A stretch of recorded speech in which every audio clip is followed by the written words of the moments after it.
Hey, and welcome back to another video in the T&L Tips video series. This focuses on brief tips that you can use to be more successful in your teaching here at the college. Today we'll focus on very quickly approaching the creation of a YouTube account and your own YouTube channel. Some of you already have YouTube channels, so you can definitely skip this video. But for those of you who don't, maybe you have some questions about why I might have a YouTube channel, what benefits it has beyond, say, using Canvas Studio as my repository of videos. So I'll take you through the pros and cons of having a YouTube channel. I'll also show you very quickly how to get started and what the interface will look like in terms of uploading, naming, doing captions on videos, and some of those features. So let's jump on to YouTube now. Okay, and welcome back here. We're looking at YouTube, and you're seeing a little bit of my YouTube browsing history, and I've been uploading videos today, and I'm actually doing muting of inappropriate comments and spam that I get. So I'm on youtube.com, and what you see here is reflective of any of your YouTube pages. If you just have YouTube for the purpose of leisure, if you like watching, James Bond trailers or arm wrestling competitions or problematic roller coasters, or in my case for my cats, bird videos to keep one of our really recalcitrant kittens in place, I can click on 6 hours of bird footage, which is really wonderful if you have cats, by the way. Also, unfortunately, a little information about the current Caldor fire. But what I really want to do today is talk about, let's say you want to create your own YouTube channel. And by the way, this is my basic version of this video. I have a much longer set of videos, multiple videos, a long video about a YouTube channel.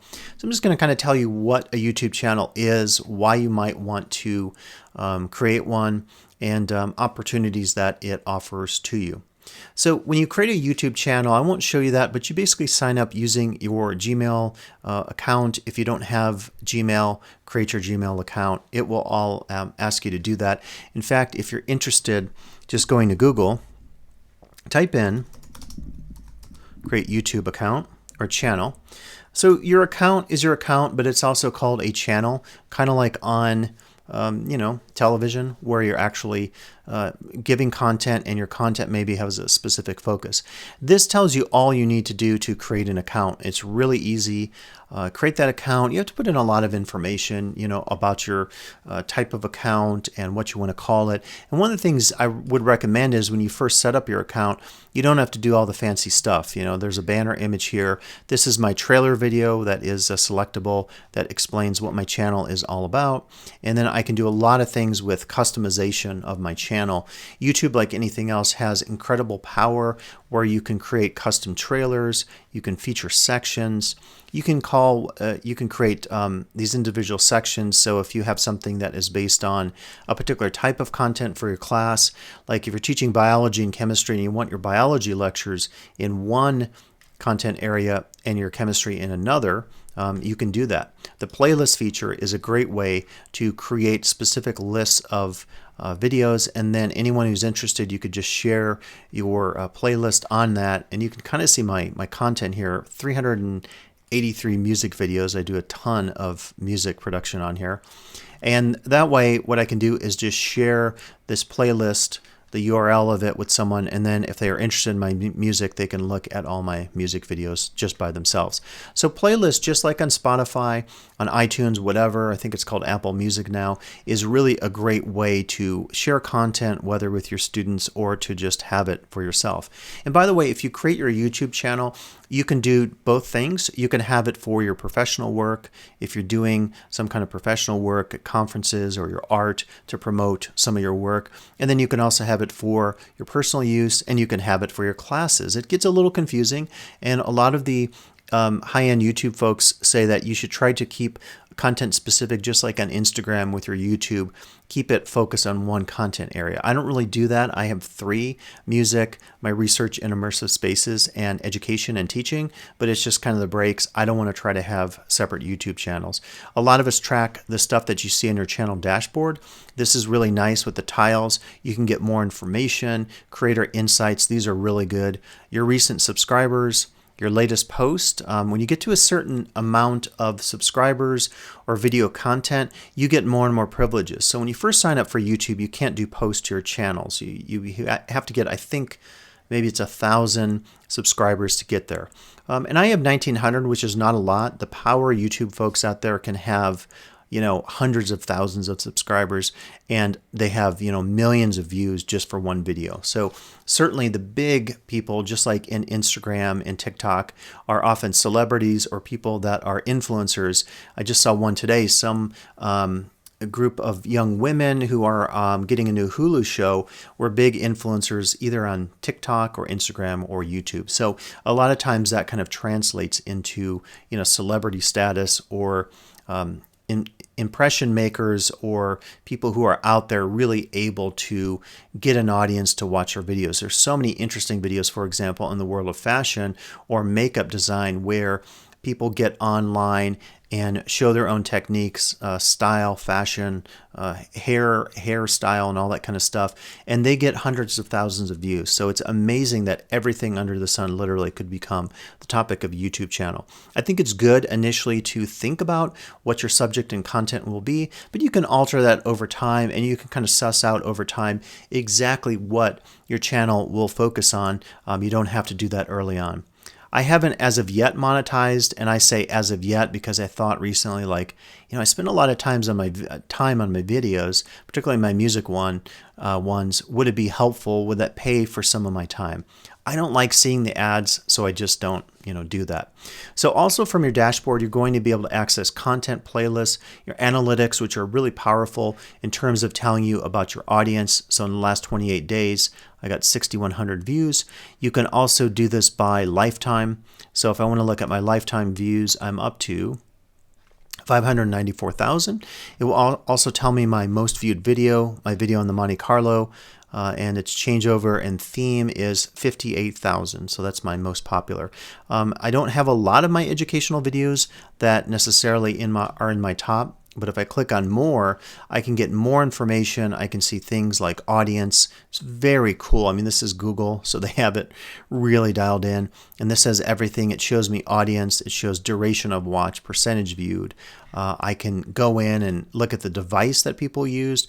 So this is really for marketing folks who can say, what's the best way to get people to watch the channel? If I want to just see the mobile phone, I click there and I see, okay, there's quite a few people who watch on the mobile phone. And then what's the computer? Okay, and that gives me another graph. So you could actually use this for teaching purposes, certainly. You could actually say, how can I get more students to watch my videos in my class? You could start to use analytics in terms of geography, watch time, and so forth. You can do some of that in Canvas Studio, but YouTube is way more powerful in terms of these purposes. You can look at comments that are displayed. And again, in the last little bit, you see these are all spam. Sometimes it's like pornographic content. And in a couple cases, I get really nasty comments, so I often have to report people, not too often, like maybe a couple times in a year, so it's not a huge deal. But these are LTCC videos, and I'm having to go in and just make sure the spam comments are taken out.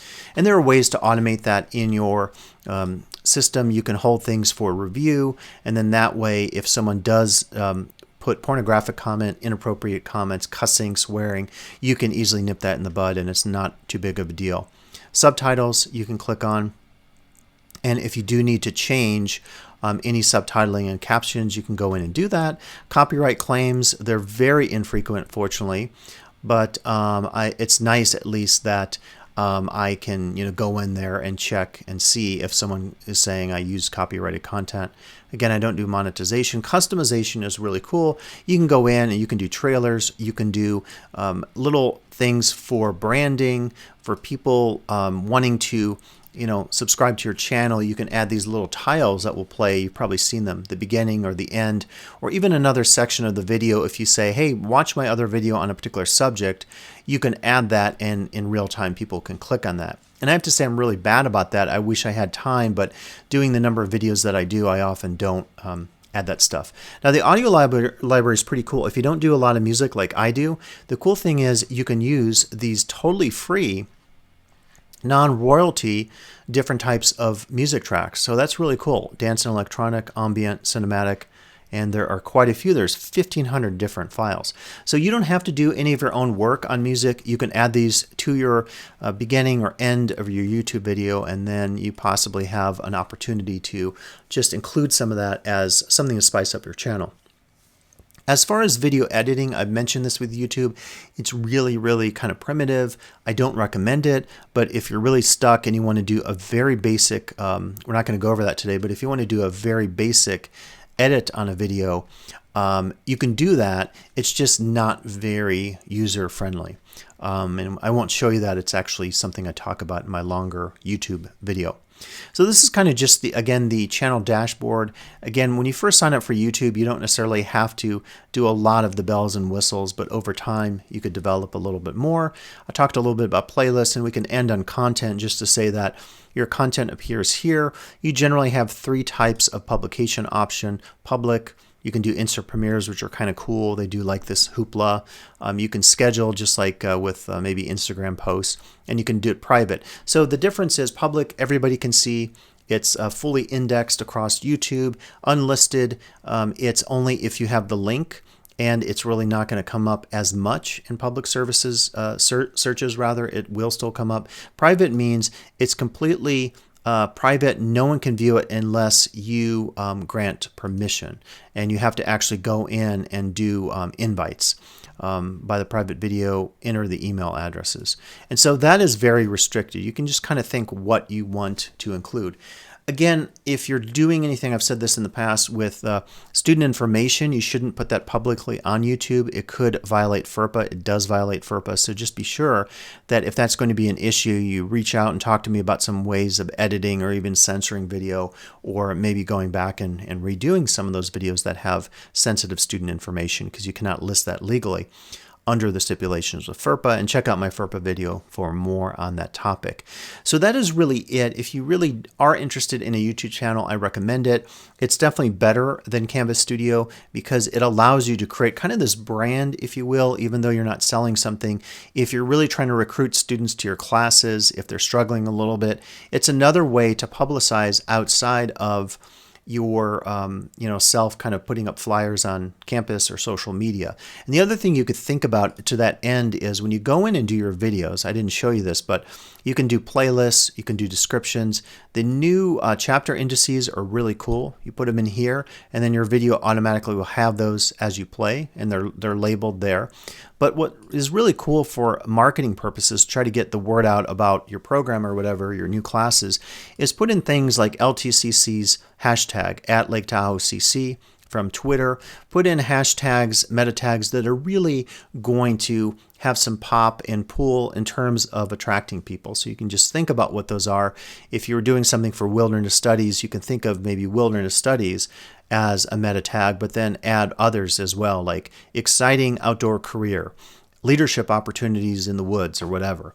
And that way you have an opportunity to kind of reach more audiences possibly. You can also put in things like the video location. So when people look at YouTube on a map, you can see all the videos created at LTCC.